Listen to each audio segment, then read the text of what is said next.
Hey everybody. All right, we're popping up in the corner. So just so you know that this is live. We are living. See the comments coming in?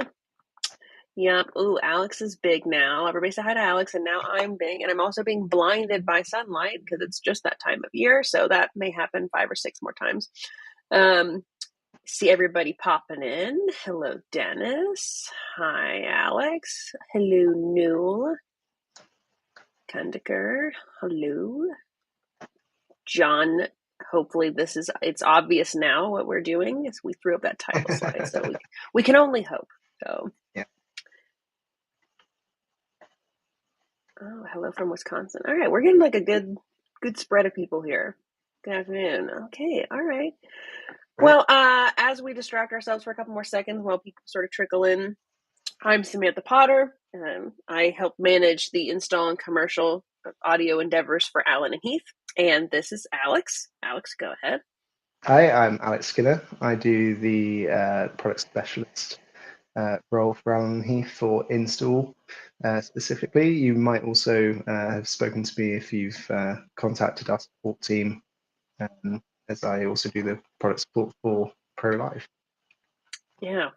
And he's like you're like our MIDI guy at this point, right? Like there's no like if there's something MIDI related, like it goes to you. Yeah, pretty much. Okay, yeah. Well, so we're here, just we're the install crew, honestly. So we wanted to kind of kick off a conversation where we're leading into InfoComm season. And so we wanted to have a bit of a conversation, sort of just get in your guys' spaces again, get talking about system building, and remind people that InfoComm is coming up. So this is our first one. We'll have a few more sessions between now and mid-June, which is when InfoComm is, where we'll do some case studies. We'll talk about things like restaurants and bars, hotels, hospitality, athletic facilities, just all kinds of different case studies and how people are utilizing AHM, Allen and Heath, and all of our control peripherals inside of those. So we're going to hit those.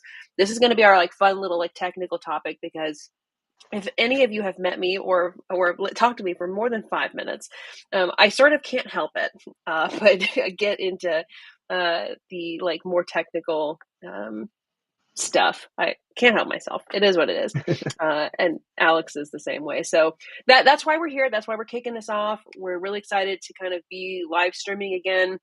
Sort of like, I don't know if it felt this way for you, Alex, but we were all doing it for quite a long time. And then everybody sort of like recoiled and was like, oh, let's not do this for a little bit. But now we're kind of like getting back into it. So Yeah, yeah, it's good to be back. Right, should we fine. kick off with We your certainly title can. page? All right. Yeah. Oh, I see Jeff. I see Jeff comment. Hello, Oh, install hi, crew. Jeff.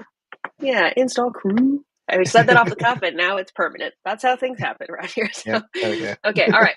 It's not going over here.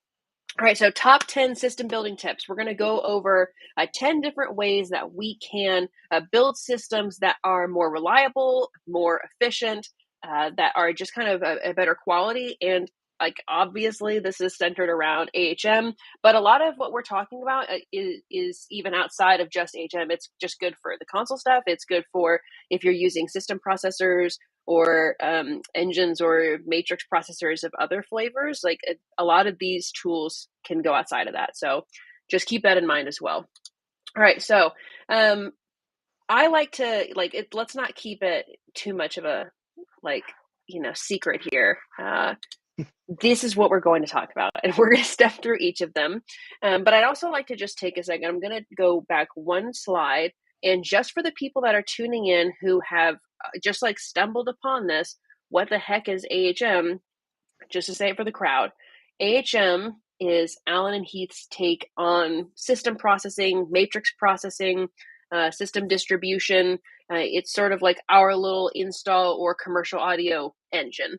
Another way to think about it is it's like like a DLive brain in a box, a single or a 2 rack unit box that we can sort of like toss some of the training wheels off and give it a different set of tools with.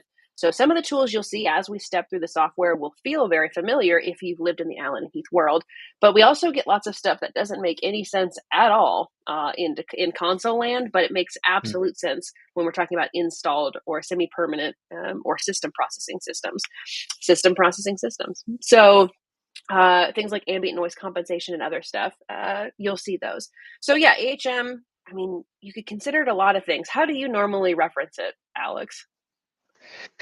Well, most people probably look at it and just think that's a black box. Sure. And yeah, of course, it is just a black box. But what's going on inside is pretty amazing compared to a lot of the options that are on the market. But it's Mm, also about what's happening around it. So all of the kind of peripherals, all of the control options, the I/O options.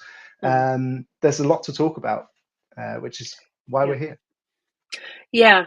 I end up like saying something different. It totally depends on who I'm talking to, which is why I say like four things at once. Like, oh yeah, it's one of these five or six things because it like people see it totally differently. Some people Mm. like hear the word matrix and think like, oh well, it's this like really like fixed little like item and it only has to act this way, and that's not true almost at all for ours. And so the word matrix is quite appropriate, but I think people have like a negative connotation with it. But if you were gonna assign words to these letters, AHM, I guess it could be Allen and Heath matrix. That's completely made up and not official, but like it fits. So okay, all right, enough of the dilly dallying.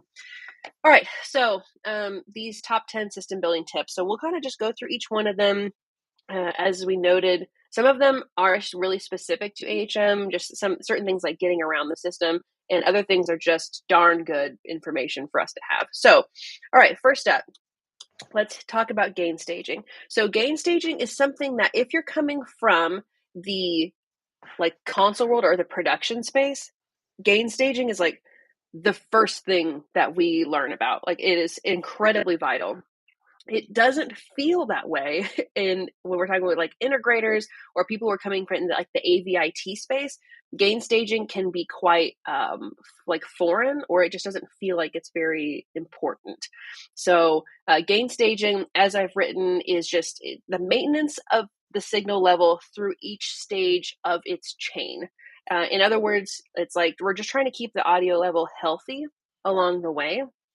What's nice about System Manager, which is what we're looking at right now, this is how we actually get into the AHM, how we access it, how we program it, how we do all sorts of stuff with it. This is really the System Manager is the whole the kit and caboodle darn near. So what's nice about System Manager is that we can see how the signal is behaving at like almost at every single link in the chain. So you can see like right now, we're looking at the inputs processing, right? It goes from left to right. I can see which blocks are being used and which ones are kind of being bypassed or not used at all because the line's going over them. So I'm just going to click on the input for my lectern here. It's currently using one of the signal generators, but the point being, I can see what my signal is doing at this exact point, and I can also see my full signal chain all the way through to the end of my inputs processing. So if I was really carving out a lot of EQ, I would see a big dip in the level, or if I had lots of compression applied, I would see the gain reduction meter going, and I would see my actual metering kind of going smaller or more compressed. So the reason I'm bringing up the input block is because the preamp is where we like start. It's if we set the preamp up correctly, that is like the most important goal most of the time when we're talking about audio processing. So right now we're looking at this is just a digital input, so there's not an actual preamp. If I go ahead and change it and I say go grab it from a local input on the back of the AHM, you'll see now I've lost my signal because I don't have anything plugged in there. But then I've got my full regular preamp control, and so it's important that we set the gain correctly so that I've always taught it, and I'd be curious to hear what you have to say, Alex. But I've always taught it. It should be kissing yellow because basically across the brands, they've seemingly all agreed that right around like just above Unity or right around Unity, like yellow, it starts to turn yellow. The coloring scheme turns yellow. So if you hit kissing yellow, like it's just barely tickling it, that's like the perfect spot. That is like what is considered optimum. But how might you normally say that? Like, especially if you're doing like, because people got to be getting into calling into support and emailing about signal level stuff. Yeah, I mean, I don't think there's too much to add there. Yeah, aim for zero is generally good. You don't want it to be too low because you'll end up compensating it for it somewhere else in the signal chain. So Mm-hmm. starting off with that strong, healthy signal without it risking peeking into the red, yeah, makes a whole load of sense. Yeah, and like to talk about those two extremes, like when we have the gain set too low, exactly what Alex said, you end up having to compensate later down the chain that may not have as like high fidelity, or it might not be taking as good a care of it, or you're just like ending up raising the noise floor with it, as opposed to us just getting the appropriate amplification at the beginning and then just kind of pushing it along its way. So every other link in the chain isn't really affecting it so much as it's just sort of floating through. It doesn't have to work too hard in either direction. And then, of course, if you clip it, I mean, you've clipped it. Like there's no, you can't unclip it. It is clipped. So, yep, there's plenty of middle ground here between going all the way up to clipping it like this or getting down to -20. You can see our scaling on the inputs. We go down to only -30, but you could be hitting it a lot lower, but it becomes so much harder to use down there. So if I'm getting like anywhere close to kissing yellow, for us, it's zero or unity. For some like full scale options, it's like -12 or something like that. Depends on which system you're using. But for us, right around Unity, good spot. I have plenty of headroom, and I'm avoiding as much of the noise floor as I can. So, in addition to the preamp, remember you've also got it on your dynamics processing. So, like we've got gates here that affects the level of the signal. If I do tons of parametric EQ, eventually it does lower it, and you can see now I've carved out so much. Now I'm hitting -10 when at my input I'm hitting kissing right at Unity. By the time I've carved out all of this, look how I'm taking out basically 10 decibels of signal. So now I have it. I'm going to need to compensate for that someplace. Where is really the question. So maybe I just quickly reset this. I get back to my normal spot. And same with compressors, right? That's how we take care of. That's why we have the gain reduction metering and we have makeup gain like down here. So if I'm squishing it 10 decibels, whoopsies, mouse got free here, 10 decibels there, I can boost this back up so that I'm hitting my unity, my healthy, like my nominal level again.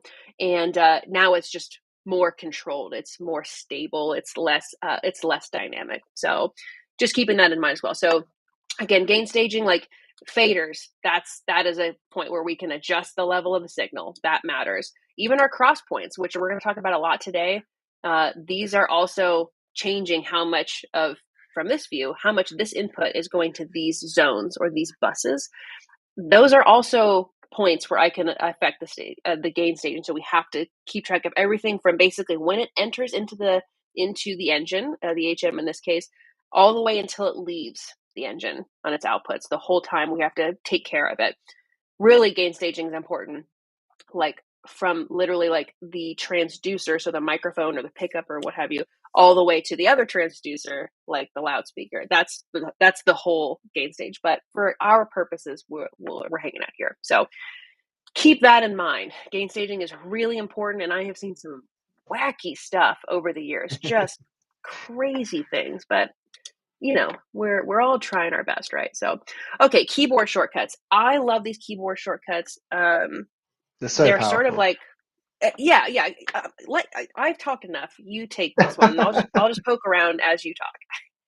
Well, the main reason for adding keyboard shortcuts is to make navigating around System Manager as quick and easy as possible, essentially allowing you to program quicker and save time and get the job done as soon as possible. So I'll let Samantha go through all the different ones available, but the key ones are using your kind of arrow keys to go between processing blocks and also up and down for the different channels. And there's just a bunch of cool ones that if you haven't, gone in and read the manual, What? People it's don't read just the manual? it's just so valuable to know because it really could make the difference in getting that job done in time. Oh yeah. Yeah. And this coming from somebody who's just lived and breathed AHM for the last like almost 4 years, 3.5 years now. The keyboard shortcuts were a really great addition. So exactly as Alex said, so I can be inside of a processing block because right now this is the bird's eye view. I can see lots of stuff happening at once, but obviously I need to get in there and do things. So I can go in here and open up my compressor. I can use the left and right keys to go between processing blocks, and I can use the up and down to go between channels because sometimes I'm just like, I have got a set of microphones that I'm setting up some handhelds in a room, and I've already set all the gain, the preamps up. That's all good. I just want to quickly get all their compressors set. So I'll just go in here and set it really quickly, arrow key down, set it really quickly, arrow key down, and so on and so forth. If I'm just not straight up doing copy to or copy from, like, I've nailed this compressor. Thank you very much. Paste it over here and I'm good. I could also do that. So the arrow keys are really great. I also like going back to this bird's eye view is right clicking on the level block means that I can toggle the mute or I can quickly change the level to negative infinity or unity or 0 dB. I can do that really fast. I can also right click on a name block and change the color, which I also appreciate. So like when I'm naming stuff, sometimes I'm like making it up on the fly because I'm showing somebody something. So I can just go in here and type the word out and then hit enter, go down to the next one, double click it, and I won't even bother coloring them until I'm done.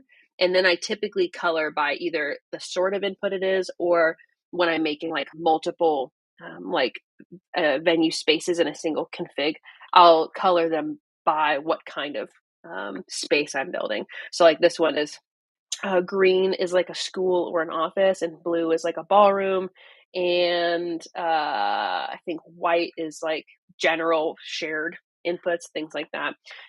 So having those available is really helpful, and also you can hit the escape key when you're inside of a block to quickly exit out. Don't feel like you have to like hit this button or hit these little arrow buttons. You can just use your keyboard because we all know that the less time we have to lift off the keyboard, the better. So keep those in mind as well. I mean, if you want to use the little arrow buttons, you can, but I guess, yeah. I always just miss it. I always just miss it. yeah. I just miss hitting it. So yeah, we're scrolling in the normal stuff. So alrighty. Next up, we have paste multiple. Okay, paste multiple is I have not seen. Correct me, somebody in the comments. I will check. Alex will help me check it. If anybody else has done that, I haven't seen any other engine do this, so curious to hear about it. But we have something called paste multiple. So if we're doing our job right, and we're all okay, here's me being blind again. I'm just going to keep slowly leaning more to the left. If we do our job beforehand and have everything sort of listed out in like perhaps it could be inputs, it might be control groups, it could be zones or our source selectors set up. We like know what we want it to look like. I don't have to sit here and click through and name every single one. Like I just told you, like when I'm building on the fly, like I'm just going cranking through and using the arrow keys and building stuff just as I'm doing it. But a lot of times, like we know what we're going to build, and so we can do all that work ahead of time. So what paste multiple does is I can go into any naming block, I can highlight it, and there's an option for copy, paste, obviously, but then I have paste multiple. Paste multiple lets us take a list of names and basically name lots of channels or items at once. Every break or new cell or comma separated value will break off onto the next channel or item and name it the following line. So, for instance, Alex, can you give me some input names just for funsies here? Okay.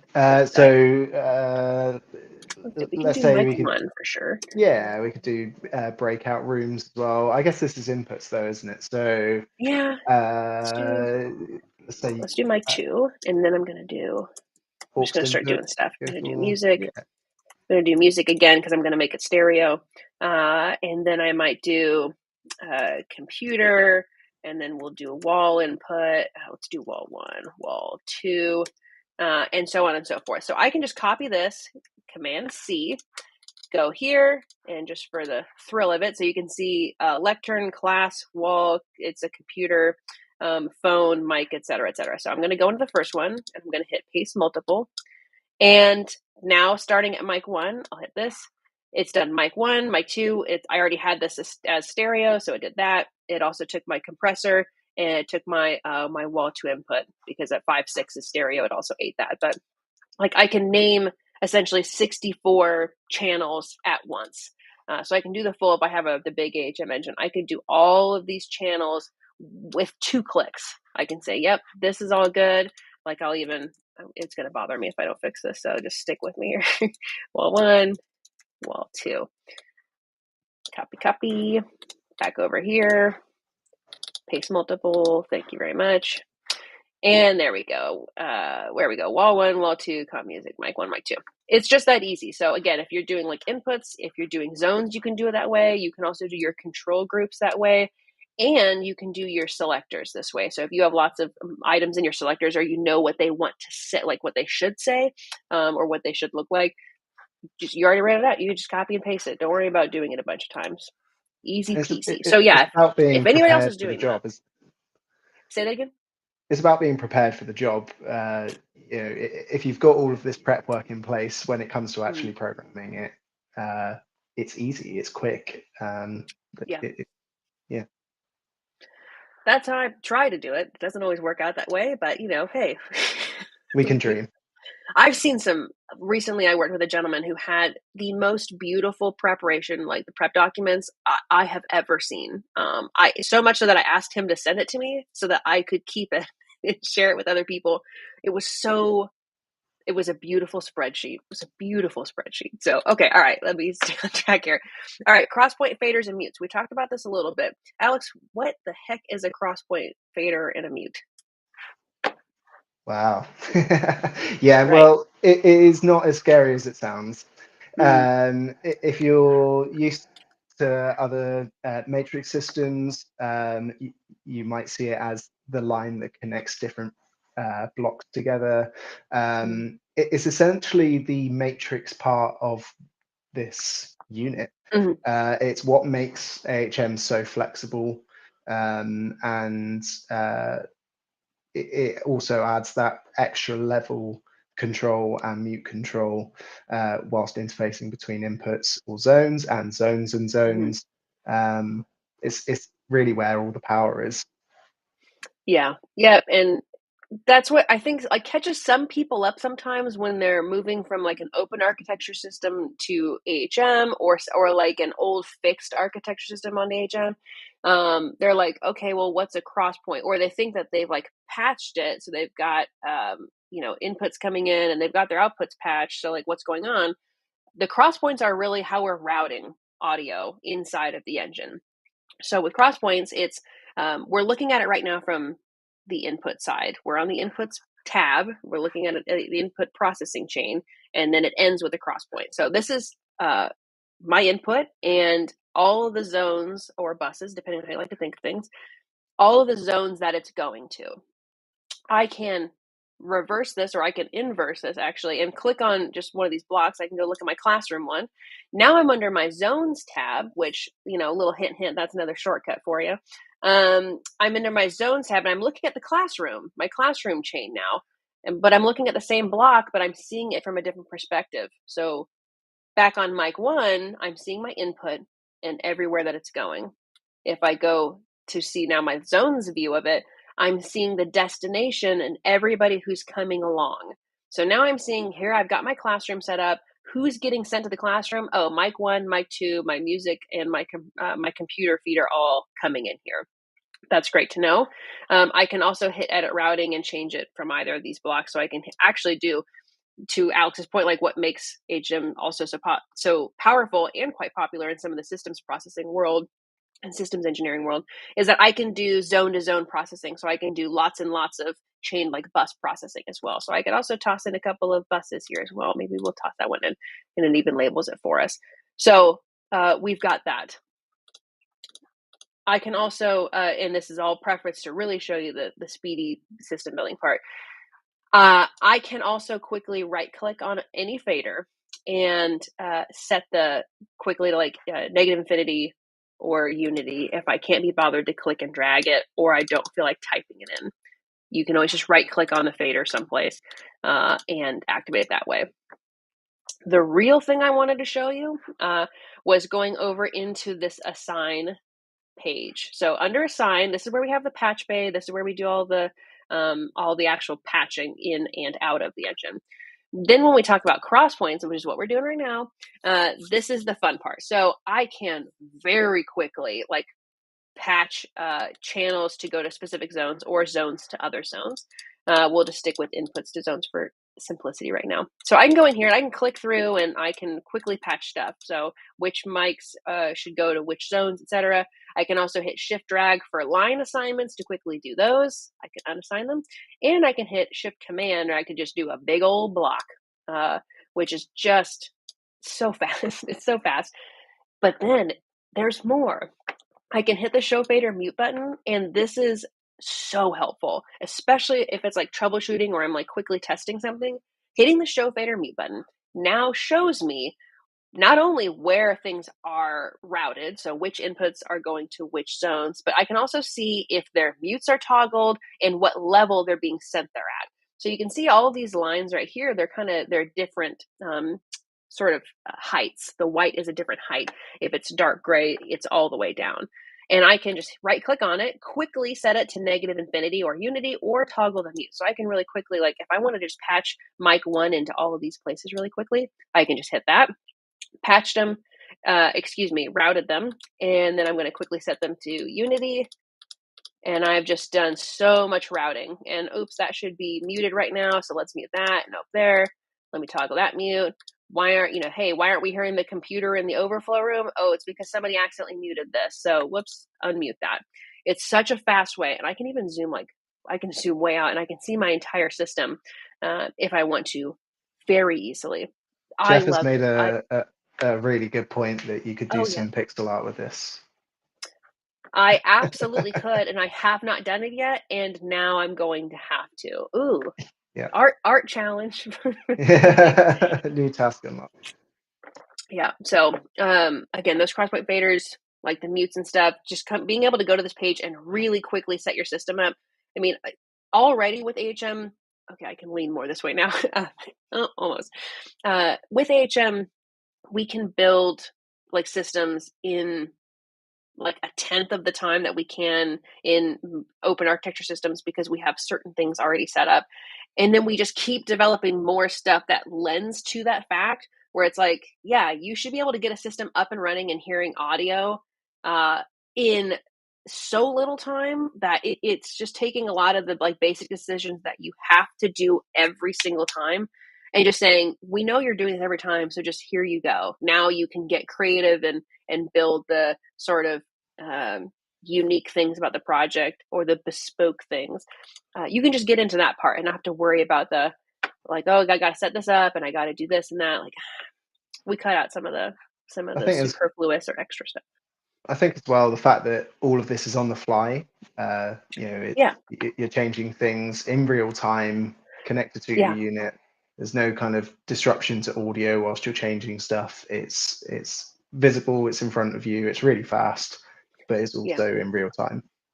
Yeah, that's actually a really good point that I hadn't even said yet. Is like, as you can see, like I've got audio flowing. I'm just doing all this while I'm connected to the engine live. I don't have to take the system offline to make the changes. I'm like routing audio everywhere, making changes to processing blocks, like while I'm connected and while things are flowing. I don't have to disrupt what's going on, and that's one of my favorite things about either like servicing AGEMs like for installs or just going in and building stuff and playing with it is like I don't have to I'm good to just I don't have to think about it. I'm going in and I'm doing what I need to get done. So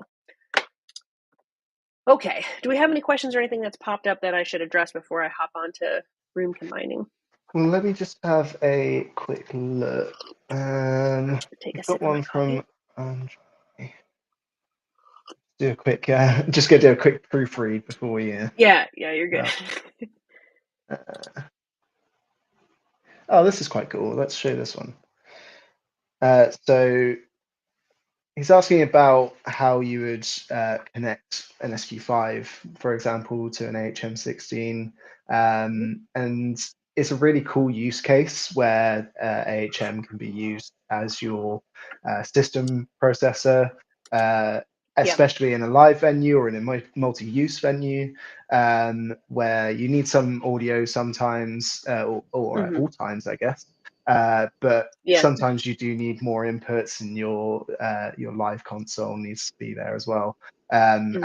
And how you'd connect those. There's a few cool ways to do it. I guess what's really nice about using AHM with an SQ is the connectability. You can connect S-Link to S-Link and share audio over a single Cat5e cable. You can, of course, go analog if you like. And as Andre mentioned, the S-Link port, and if the S-Link port and the I/O port are already in use, you would have to go analog. Or you could have a look at a Dante system as Yeah. well, which gives you multiple ways to connect rather than a point-to-point connection. Yeah. Anything to add there, Yeah. Samantha? Yeah, I mean, essentially, like, yes, that's a really fun option, because if you use like Q or SQ with AHM, you get access to things like custom control and the IP controllers, which they don't work with Q or SQ. But when you use AHM, you suddenly kind of unlock a few things. One, those extra bits and bobs, but then also all the tools that are in AHM that don't come in any of the consoles as well. So yeah, it's a really cool trade-off. Plus, you get some like security separation in addition to like all the extra processing. So if somebody was messing with the console, like, there's no way they can mess with like the system side of it, the distribution or any of that. They couldn't mess that up because they don't have access to it. They're separate. They're separate engines. Yeah. If I were showing you like how to actually connect them together, so whether we were using Dante or you were using the S-Link port that comes on the SQ, or you were using an S-Link card in either the HM or the SQ, I could have a couple of different ways I could patch stuff. But really, let's just say it was, for maybe it would be input channel. So I might be getting a feed from the SQ over into the AHM so I can process it and distribute it. So I might say, well, that's what my mic 1 and mic 2 is going to be. Or I can say it's coming in from my IO port, which is more than likely where it's going to be coming from. So our IO card slot could be, like I said, Dante, S-Link. It could be Maddie or SoundGrid if you wanted to. But and then I could just do this, and now they're patched, and I'm good. So here, I'll undo this one. We'll scooch it over a little bit. Whoopsies, wrong one. There we go. I can just we are patch it up getting now. we are getting a good couple of questions in. Okay. All right. Yeah, but this is basically like I'm patching my input channels, pull them from the card slot. Here they are, and then I can go back to my zones, my bus outputs, and say, okay, now my overflow is going to go out. Out local outputs 1 and 2, or my IO card slot. It's just that easy. It's not difficult. And same with tie lines. If you want to just go socket to socket, you could do that too. Yeah, amazing. All right. So we have other questions. So I think I'll go for one more kind of quick one, Okay. and then we'll carry on Okay. for a minute. All right. So this one, I guess, is a quite technical one. What is the AHM meter scale at? So 0 dB on the meter is minus 18 dBFS and plus 4 dBu at the local outputs. So that was kind of a quick and easy one Yeah. to answer for you. And then I guess if we carry on for a little bit longer with presentation, and then we can come back to any other Okay. questions. All right. Next up, in system building tips. So room combining. This is a horrendous task in a lot of platforms, where like just building up the rooms and being able to switch their combinations is a little tedious. I think we have done, if I may say so, quite a lovely job of making room combining quite easy. especially if it's nice, like simple room combining, you cannot do it faster than the way that we've built this out. So room combining, essentially we would use room combining if we have rooms that we want to temporarily combine or separate. And I want to take one room's feed, like room A, and I want to send it to other rooms, maybe like in what I've written here, it's like rooms B through F, whatever. We can use room combining to sort of temporarily combine and divide them. So, for instance, I can go to assign room combiner. I currently don't have any rooms configured. That's cool. We'll just do it real fast. I'll hit configure rooms. I've got this nice grid. I can build up to 16 different rooms. And so I can just pick whichever one I would like and start drawing. So maybe I'll have one room here, and this is easy. We'll do a second room here, and I'll do room 3. It will be a little bit weird shape. Let's do that.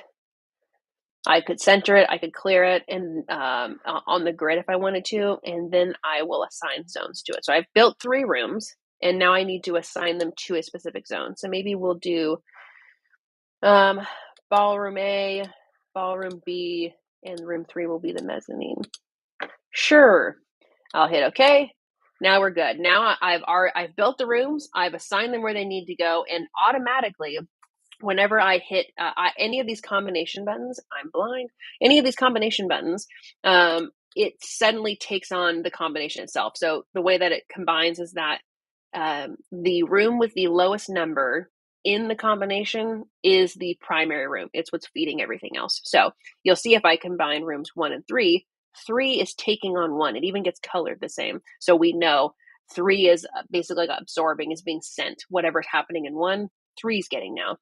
If I go 2 and 3, 3 is going to follow 2 now, because now 2 is the lowest number in the combination.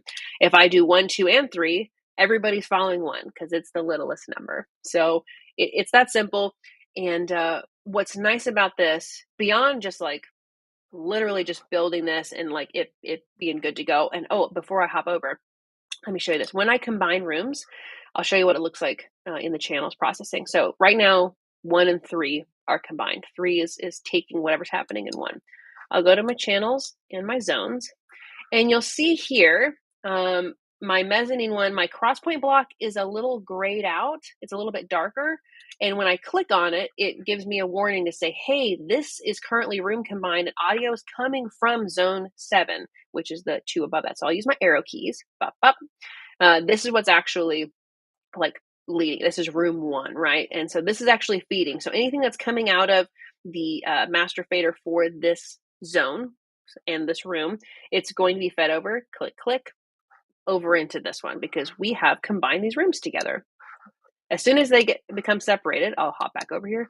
It's going back to doing what it was doing before. So it's almost like it's just a really temporary, like, oops, stop what you're doing, come grab this. And then when we divide again, I'll go back to doing what I wanted to do or what I was already in the middle of doing. So that's really nice because it's not like a permanent change. Now, if you want to do something more than that, it is not difficult. All we have to do is use presets as a way to say, okay, not only do I want you to combine, I want you to now like change your audio patches. I want you to pull all of our inputs together, and now you're coming together, and now everybody has access to everything. Sometimes we want that. Sometimes we truly just need ballroom B to get ballroom A's feed. Sometimes we want to say, okay, no, we're going to combine these rooms and it's going to become one mega room, and I want them to be able to push and pull anything from any place. We can easily use presets to change like anything in the system, including who's getting what, like inputs or where the patch points are, anything like that. So we'll probably use room combining in addition to presets, but it all depends on what the project necessitates. With that being said, when we talk about control, especially room combining, good heavens, it can be a bit of a thing. And so in custom control, our like touch interface control creation software, we have made a really cool widget, and we're just going to hop over there right now. So to the next tip also. So keeping control simple. So we have tactile options and we have touch options. So it's all about giving people exactly what they need and nothing more, right? Because good heavens, people just have a tendency to either like over engineer or overthink it. But I mean, I've also seen it the other way around too, where people are seemingly not thinking enough about what they're giving folks. So I've opened up Custom Control Editor. This is how we build the application. It works with AHM, Avantis, and with DLive. So don't feel like oh well, I have an Avantis, but like I'm curious about this. Like you can go for it. You could also just use it straight up offline, which we'll talk about at the end. But yeah, so I've opened up Custom Control Editor. I'm going to quickly create a little single unit config, which means I only want to control one engine at a time. I'll drag in my AHM32 because that's what I'm currently plugged in at over here. And I will go to my layout manager. We could literally just do an entire live stream just on custom controller. So we're going to do some hand waving right now. But suffice to say, I can go in here and decide to put my room widget here. So I can go in here and just drag this in. And it's just a little gray box right now. And as soon as I connect it, I'm going to hit this little layout test button. This is a little layout test that lets me kind of, test the layout before I like commit it to the engine. So I'll hit connect and I'll connect to my little HM32. Let me look at my password here. Okay, and you'll see as soon as I connect it, the engine sends the room layout to the what could be an iPad or a phone or a CC10 or a laptop or a tablet, anything like that.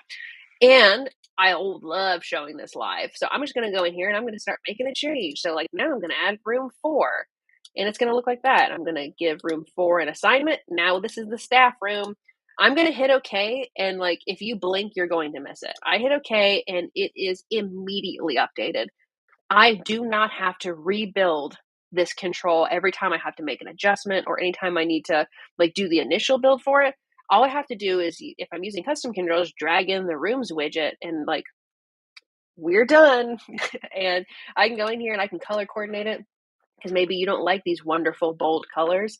You can go in here and change all the colors of the rooms so that they match whatever palette of something you're building. I can change the labels. I can make the container size quite humongous if I wanted to. That's hilarious. These buttons are huge.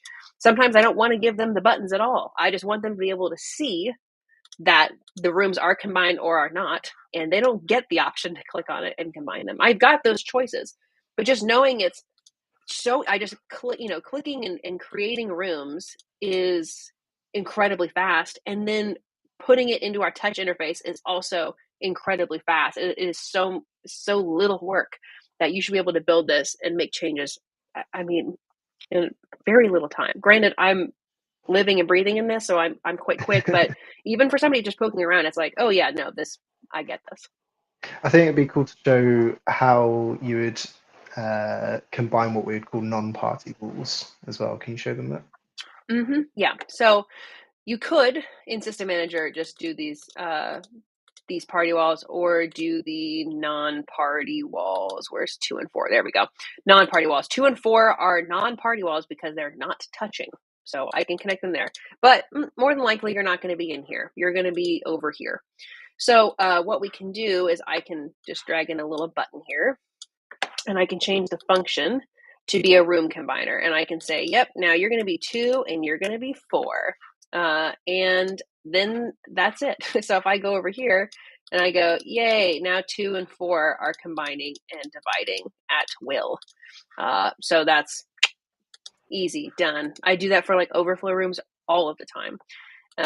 But yeah, no, that's a good point, Alex. And also, like, just to say it, because I see so many people do this, so it's worth me taking a minute. If you don't like the way that this button looks, change it.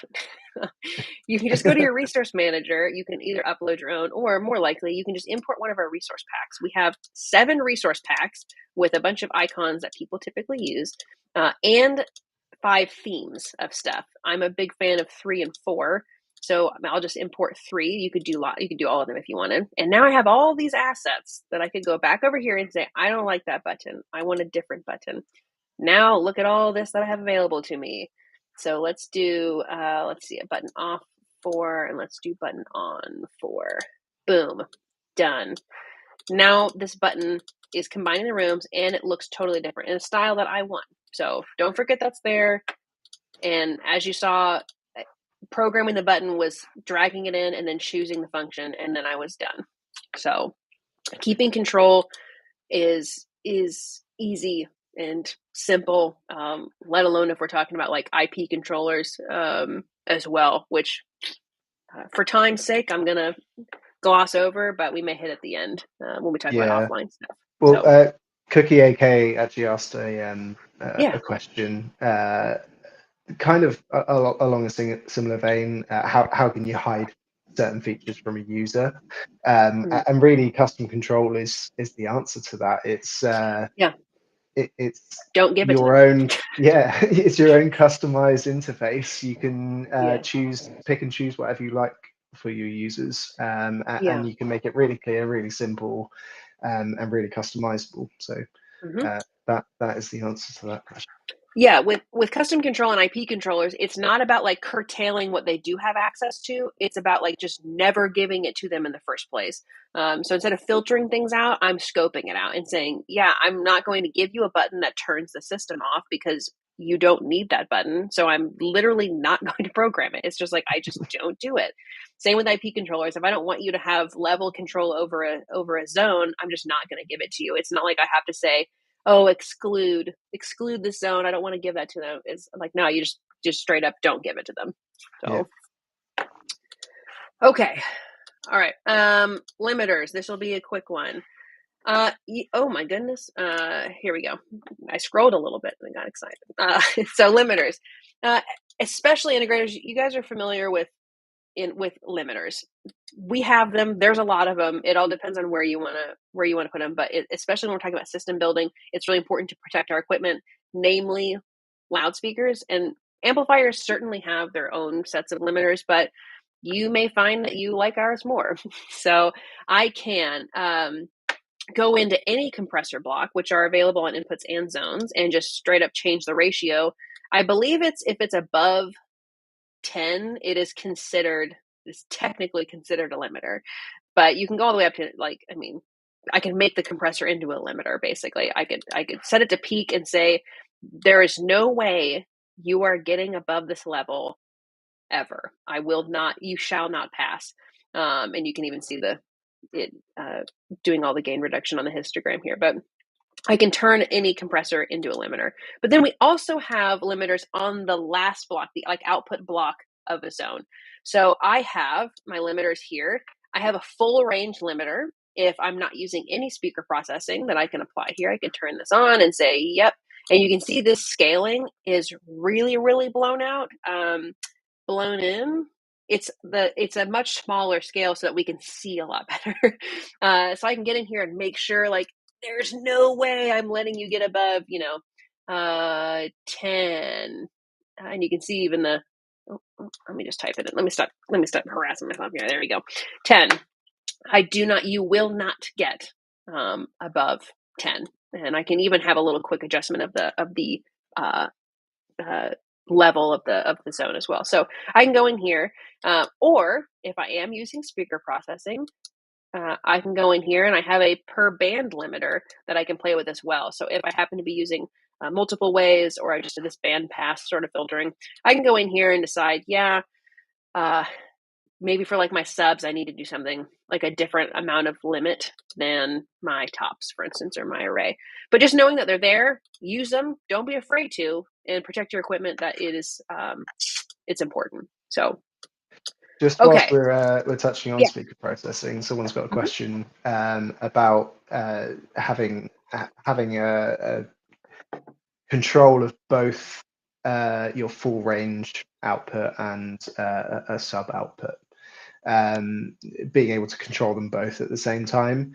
I Mm-hmm. guess if you're using speaker processing, your overall level control is the level for the zone rather than the individual levels for each band of the processing. If you're Mm-hmm. using multiple zones for it, you can also use control groups as a way of controlling the overall level of multiple things at the same time. Yeah. I don't know whether you've got any other kind of tricks I that you mean, use, but yeah. Um, at the same time, if I'm using speaker processing, once I use the main one, like that's affecting everything downstream, which includes the speaker processing block. So that in effect is adjusting both. If I have like a two-way, like this one, as soon as I adjust this, like it's adjusting both bands and what level they're sitting at. So I could do Yeah. it that way.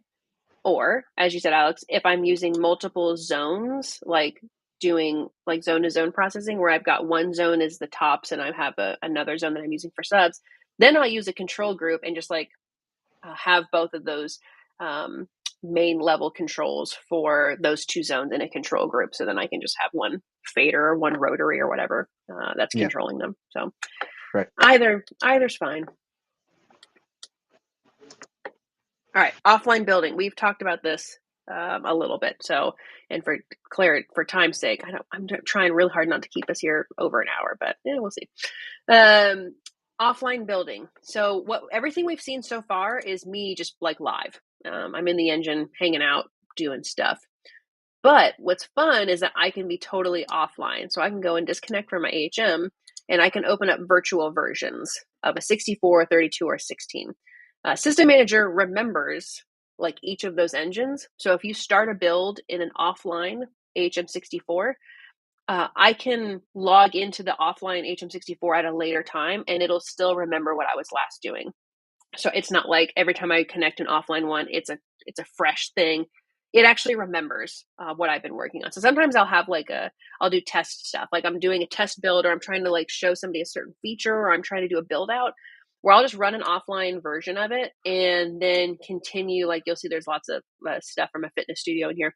I'll just go in here and be working on it, but I don't have to save it. I'm not ready to save it. It's not that important to me yet, and it's still in progress. So I'll just work on it offline, and I have almost full functionality of the engine entirely offline. Obviously, there's no audio passing through because the engine's fake, but I can do all of my control stuff. I can do all of my processing, get everything prepped, patched, routed, set, ready to go, so that when it comes time for deployment, I have so little to do when I'm actually there. Like it's really just upload the config and then carry on with my life.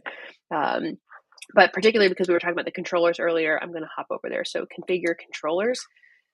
This is where, whether I'm logged into a live AHM or I'm in an offline one like I am right now, I can hop in here and program my full IP controllers, whether it's an IP1, an IP6, or an IP8.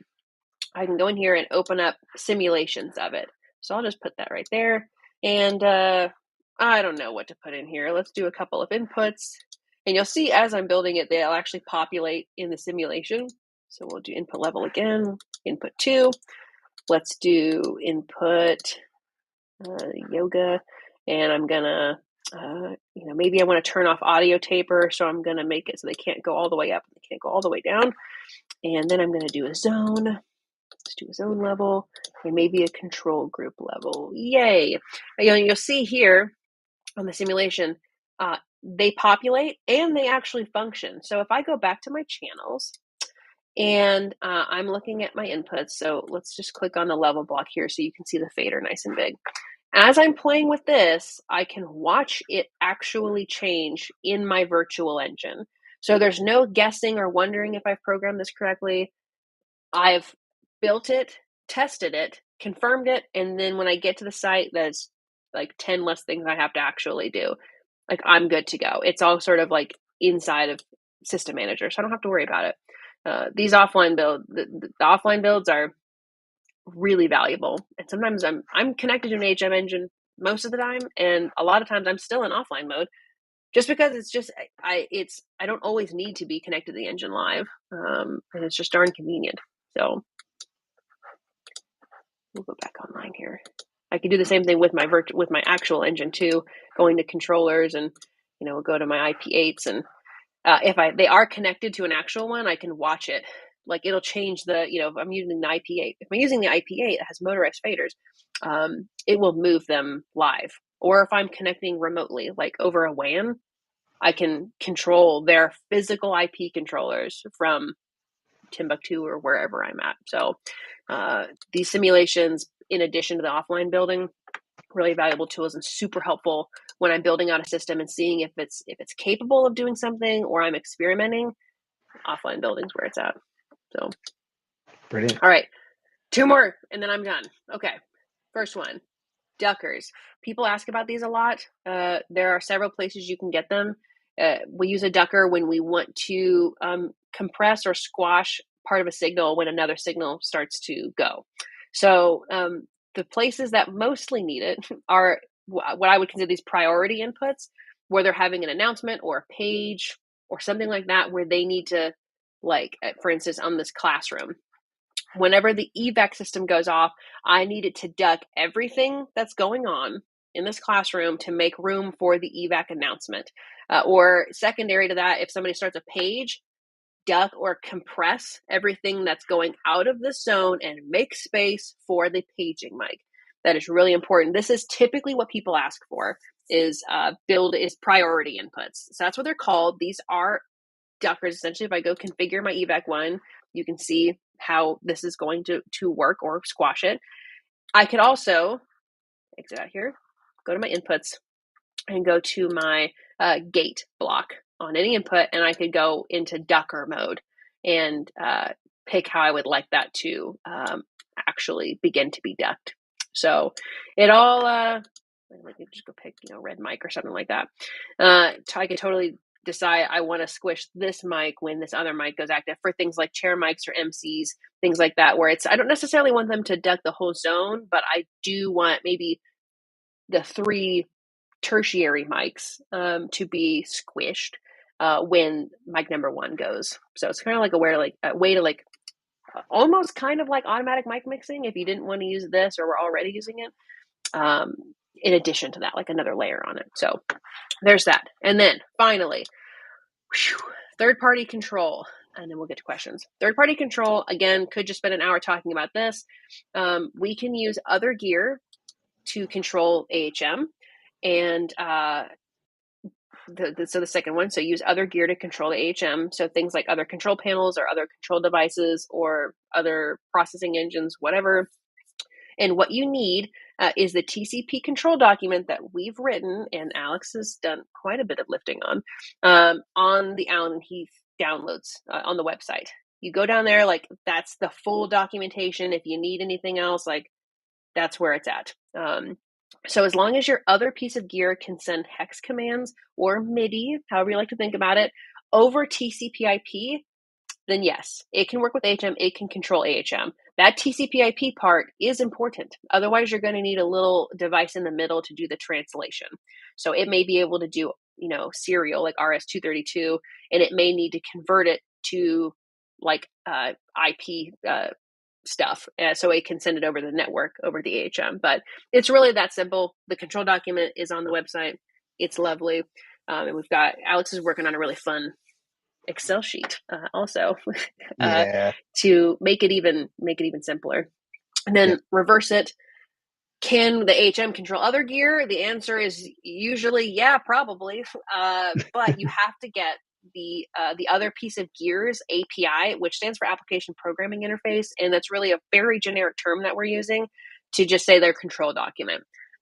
They all have a version of it where it says if this box receives this command, I'll do this thing. And we need that. So then we can go into like System Manager, and maybe it's, a button on custom control, or maybe I'll use a preset. So when this room becomes in use, I want to send out an IP string, and I can just paste in their exact command here, tell it which address to go to, and then I'm done. And anytime that this preset gets recalled, that command goes out. Make sure that they can receive TCP/IP commands would be the only thing I would add.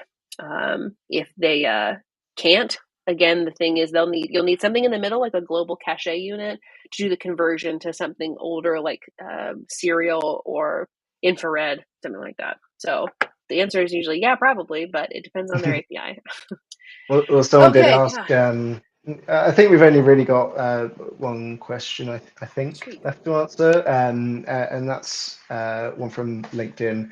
Could you trigger presets with partition sensors using GPIO? Um, Yes.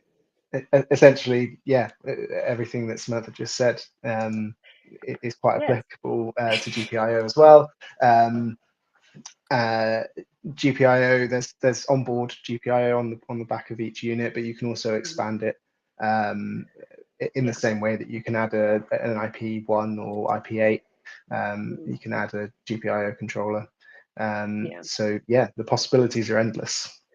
Yeah, the GPIO stuff is really popular as well. So you can just go to the controller's configuration and you can go to the unit GPIO, which is what's on the back. And I can just take my input, input number 2 and decide, hey, when it senses the contact closure, so when the partition closes, you can just go and say, combine these rooms or divide these rooms or whatever. You can do that. So easy peasy. Great. Okay, I have done far too much talking. So thank you for joining us. This is always fun. And remember, over the next couple of months leading up to InfoComm, we've got a lot more really great case studies talking about how we build our projects for all different kinds of verticals and markets. And we're going to explore a lot. So be sure to keep your eyes peeled for those posts. And thank you, Alex. You're always such a good teammate. It was really good to join you this time, and hopefully we can do it again. Yeah. All right, you folks have a good one, and you can always reach out to support or your local distributor if you ever have any questions, or watch any of the other numerous videos that we've done on custom control, AHM, and more. Okay, bye.